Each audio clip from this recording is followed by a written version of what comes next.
Saan kayo matutulog? Yan, sa may gardening. 3 hours, 3 hours.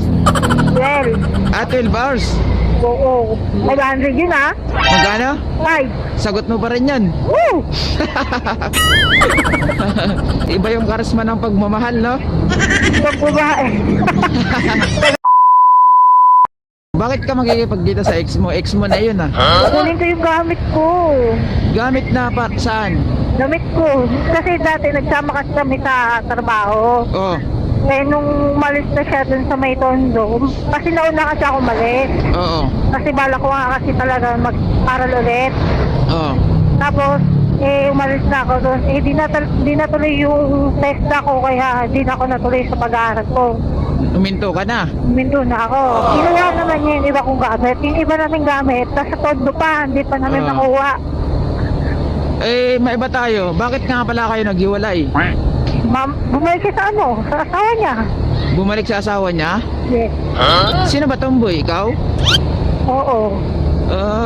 First time mo lang talaga mag-jowa ng babae. Siya lang talaga. Siya lang. Minahal mo. Sobra. Lahat ng sahod siya sa kanya sa tondo, sa kanya napupunta. Yung? Lahat ng sahod siya sa tondo, sa kanya napupunta. Asan ba siya ngayon? Kasi Kasi Malabon pa lang, ibubok ko pa lang mamaya. papunta dito sa toll gate. Oo, siya ka lang nakikita. Tapos ikaw na naman magbabayad. Yes. Nako. Alam mo ah. Hanggang ngayon ba naman ginagastosan mo pa rin? Grabe ka. Hindi kami matutulong sa may apartment. Ngayon? Oo. Magsasama kayo ngayon. Pagkakataon mo na yun. Agay.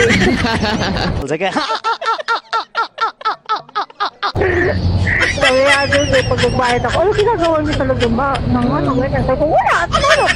Sabi, ikaw pa, ganyan mo, tutulak sa minahal mo. Pagkakataon mo na yun. Sabi ko, baka ano. Oo. Kasi, last step namin, January 6, nagkita pa kami. Oo. Tapos January na yung binlock niya ako kasi nga nakita niya kami dalawa ng jowa ko. Oo. Tapos hanggang ngayon, Nakablock ka pa rin. nakablock ako sa kanya kaya tinetext ko na lang siya. Sa number na lang. Kinukulit ko talaga siya. Sabi ko, tara, Oo. balikan na kita. Ganyan. Oo. Sabi niya, ayoko kasi nga may asawa nga daw siya. Sabi ko, okay lang. Sabi ko ngayon, alam ba ng asawa mo, makikipagkita ka sa akin? Sabi niya, hindi, tatakas lang ako. Sabi niya, hindi, tatakas lang ako. Sabi ko, bago ka talaga, sabi nga ng asawa mo. May anak kasi sila. Di ba sabi mo ano? Kung tama yung ginagawa mo, huwag masayangin yung pagkakataon. Bigla na lang isip pa nga ako kung pupunta ako eh. Parang ayoko talaga eh. Gawin mo na yung nararapat. Sabi na lang ako nagkanan. Ikaw pag nabuntis yung babae, proud na ako sa'yo. Ano? Pag nabuntis ko na yung babae, proud na daw sila sa akin. Makita, kamay yun, taso ako. Paano ako mabuhun? Mabuhisin mo nga ito. Pag nabuntis yung babae, Oo, proud na daw sila sa akin. Magbibig na. Pag nakadrop off na ako. huwag mong buntisin. Pag na-drop off na ako sa tollgate, ito naman yung bubok ko. Agoy. Di ba? Saan kayo matutulog? Yan, sa may gardening. 3 hours, 3 hours. 12. 12 hours. Oo. 500 yun ah. Magkano? 5. Sagot mo pa rin yan. Woo! Iba yung karisma ng pagmamahal, no? Pagbabae.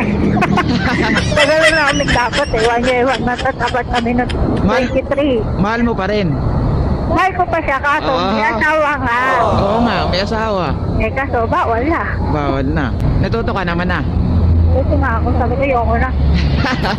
Kasi pagkataas nito, bukas tingnan mo. Bablock na naman niya ako.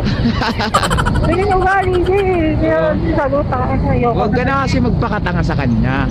Ang gawin mo, pag ayaw na, huwag mo nang pilitin yung sarili mo, di ba? Sabi nga ng mga ano. Ngayon, kung gusto niya, di wala tayong magagawa. Gawin mo yung nararapat. Dito ka, di ba? Ako. Tabilan tayo. Sabi na naman sila dito sa akin. Makabalik ka na naman. Ngayon, gawin mo yung mga nararapat na gawin, no? Malay, makahanap ka ng para sa'yo talaga. Meron na. Ay, meron na pala eh. Babae pa rin. Talagang pinanindigan mo yung pagkalalaki mo, no? Tama lang eh, wala naman masama dun, di ba? Thank you.